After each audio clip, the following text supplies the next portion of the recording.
নওগাঁর বদলগাছী উপজেলা শহরের প্রধান সড়ক প্রশস্তকরণ কাজের জন্য সড়কের দুপাশে জমি অধিগ্রহণের দাবিতে মানববন্ধন ও বিক্ষোভ মিছিল অনুষ্ঠিত হয়েছে। বিস্তারিত থাকছে খালিদ হোসেন মিলুর প্রতিবেদনে। 16 ফেব্রুয়ারি রোববার দুপুরে উপজেলা পরিষদ ভবনের সামনে সাধারণ জনগণের ব্যানারে এই মানববন্ধন ও বিক্ষোভ কর্মসূচি অনুষ্ঠিত হয়।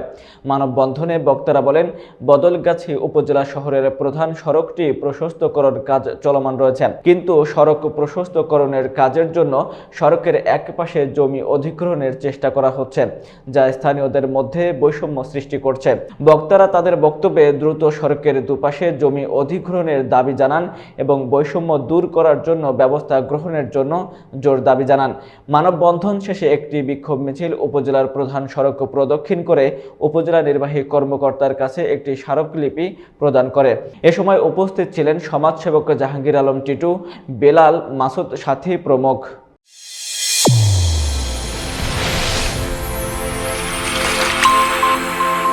চ্যানেল A1 হৃদয়ের স্পন্দন।